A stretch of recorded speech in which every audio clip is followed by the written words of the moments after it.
There are many paintings in Western art history that carry imagery which makes us pause because... Is that a bloody mobile phone? A tablet, perhaps? Piss Christ! Is that aliens in their flying saucer hovering above niche Renaissance ladies and their children I'm looking at? The heck is going on here? Were these artists of old involved in time travel? Or are too many people these days up for believing anything because it's possibly better than what might be real? Well, these curious details, whether a glowing rectangle in a saint's hand, a strange disc in the sky, or a figure dressed in what looks like sneakers, have fueled endless debates. Some call them proof of hidden histories, others laugh them off as plain and simple misreading. Yet behind each mystery lies a fascinating story about symbolism, fashion, restoration, and the way our modern eyes project the present onto the past. I'm Deanna from Art's Wonders. Let's today step into some of the stranger corners of Western art, where halos look like spacecraft and prayer books could be smartphones, and unravel the mysteries behind these curious images. Long before Hollywood gave us UFOs, old masters were painting mysterious shapes in the sky. 3 works, Ghirlandaio's Madonna with Saint Giovanni, Urt de Gelder's Baptism of Christ, and the sun and moon images at the Visoki de Chani monastery in particular, at first glance, feel like someone in the past painted something resembling what we might call a UFO. In Domenico Ghirlandaio's Madonna with Saint Giovanni, behind the Madonna's shoulder and set against the landscape, a small object seems to hover in the sky while a man with a dog looks up towards it. The curious object in this painting has been variously described as a UFO, a meteor, or a symbolic disc of light. However, art historians note that Renaissance painters commonly used discs, suns, and symbolic light to mark divine presence or unusual heavenly signs in a naturalistic landscape. But what about the man shading his eyes? Well, that might just be a compositional device. It helps draw the viewer's gaze into the painted space, rather than showing a literal witness to an alien visit. Urt de Gelder's Baptism of Christ, housed in the Fitzwilliam Museum, contains a luminous, shield-like form above the river scene that modern eyes instantly liken to a flying saucer. However, the 17th century Dutch artist, a late adherent to Rembrandt style, bathed many of his religious scenes in intensely focused light, and we must never forget Rembrandt himself was abducted by aliens and probed, according to his own diaries. Art historians who have studied the work emphasise that the form is a painted beam, or glory, to indicate divine presence, a visual shorthand used repeatedly in Baroque religious art. The painting's dramatic light and the human's tendency to pare down unfamiliar shapes to familiar objects produce the UFO reading. So again, it's not evidence of extraterrestrial contact. The Visoki de Chani monastery in Kosovo offers another kind of puzzle. Fresco figures within tear-shaped suns and moons that some have read as pilots, sitting inside some very cool flying cars. But scholars of Byzantine and medieval Balkan art point out that personified sun and moon imagery is long-standing in liturgical programs. These are symbolic representations of celestial bodies and their relation to Christian cosmology, rather than witnesses to an aerial craft. Scholars also point out that flying cars didn't, and, despite some valiant yet deadly recent attempt, still don't exist. So, in other words, what looks like an occupant in an interplanetary runabout is actually part of a long-standing artistic tradition of portraying the sun and moon as human-like or symbolic beings. Now, if UFOs stir the imagination, misread clothes trigger a quietly comic disbelief. Visitors to old galleries love to post pictures of medieval and Renaissance figures and capture them all like, "Oh my god, sneakers," or "This hoodie though." 2 cases appear again and again.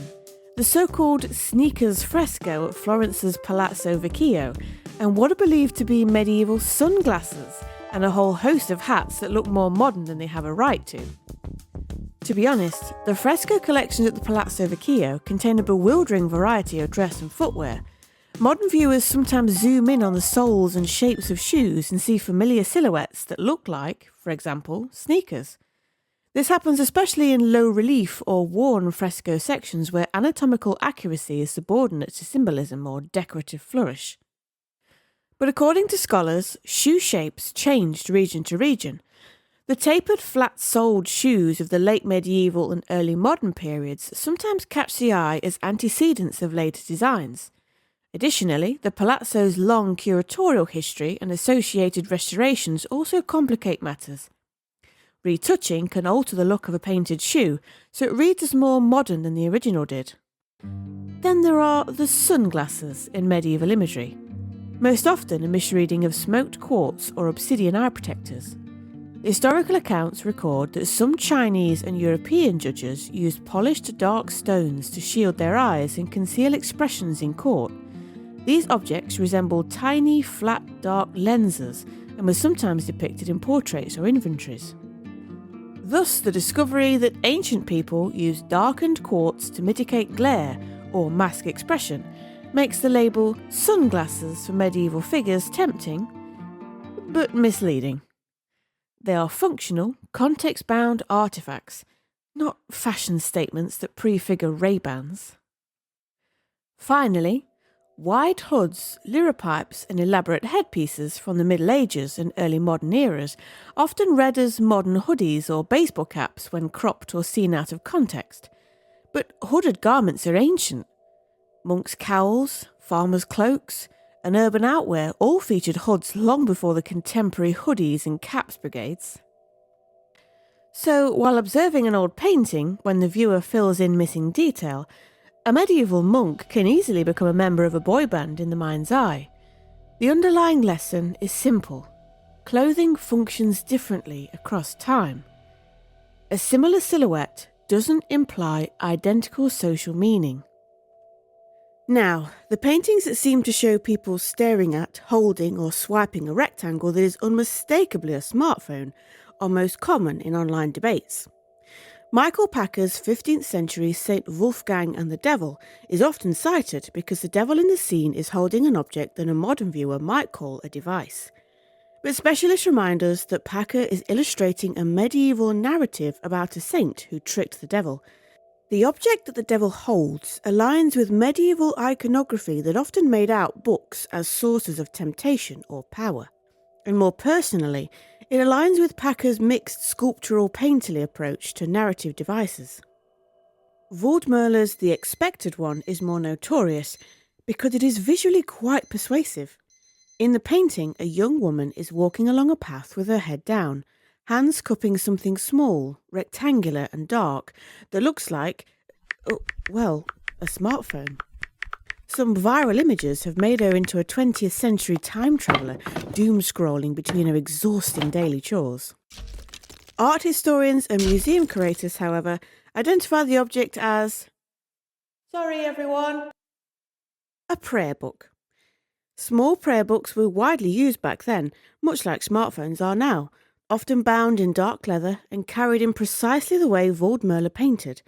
Curatorial notes explain that the posture, head lowered, hands close together, is consistent with prayer, not technology, and that our tendency to see a phone says more about our present-day bad postural habits than the artist's intent. Additionally, Madonna images by artists such as Giovanni Bellini, Bartolomeo Barbari, or other devotional painters sometimes show the Virgin in a pose that, cropped for social media, resembles someone holding a lit tablet or phone. But close study of these paintings shows small objects like books, cloths, or gestures of blessing being misread as screens. Bellini's Madonna scenes frequently include a curtain, landscape, or devotional book as compositional anchors. The arm and hand positions are classical painterly solutions to holding a child or a book.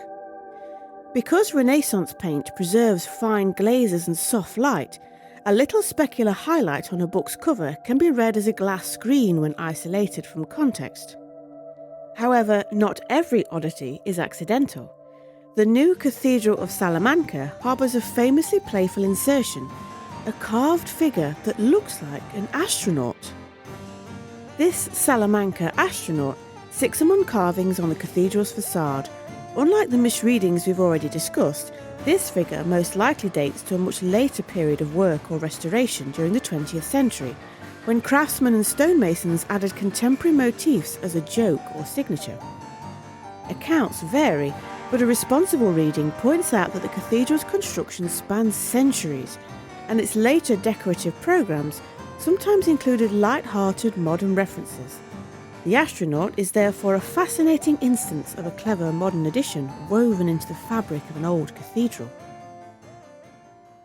Now the question is that after looking at the paintings and carvings, why our minds so often misread historical images as modern objects? Well, first of all, artists across centuries relied on symbolic shorthand, discs of light for divinity, books for knowledge or temptation, and personified celestial bodies for cosmic order. These symbols took forms that, in their era, were widely legible to contemporary viewers. But to modernise, stripped of that iconographic grammar, they become ambiguous or even startling. Looking at a painting without the grammar of its time is like reading a poem in translation. The original meaning is obscured by the scaffolding of our attempts at understanding, and the result can seem odd. Secondly, the human brain is a pattern machine. We carry prototypes of familiar objects like phones, shoes, helmets, and these prototypes are powerful. So when a shape approximates a familiar silhouette, our perception kicks in and completes the rest. And that cognitive completion isn't evidence of shared technology, but of physiological bias. In the Waldmöller case, for example, the phone reading tells us about contemporary habits of attention more than 19th century material culture. Thirdly, the material differences in pigments, support, and conservation can complicate readings. Restorations, varnish discoloration, and layered repainting can add or diminish details so that a book gleams like glass, or a shoe's sole flattens into a pair of flip-flops. Or thongs, as the Australians hilariously refer to them as. So, old paintings that look like they shouldn't exist are actually the objects of scholarly investigation as well as communal play. They can teach us 3 practical habits. First, look closely and contextually, as details mean less alone than as part of a visual system. Second, prefer historical explanation to mystery. Books, halos and devotional gestures have concrete, documentable histories. Third, enjoy the surprise without turning it into a retro-futuristic proof. The past was stranger and more resourceful than we imagine, but not in the way that conspiracies promise. If you walk back into a gallery next week and spot a phone in a 16th century Mary's hands, or an astronaut peering from a cathedral, smile. Then read the label. Check the conservation history and remember that art's power lies in its capacity to surprise us and to teach us how to read again. The past doesn't send us gadgets, it sends us questions. And those questions are the most valuable anachronisms of all. What are your thoughts about this video? Share them with us in the comments section below. We'd love to hear from you. Also, if you like this video, share it with your friends and subscribe to our channel. We're not Mythbusters, but we do like to blow stuff up.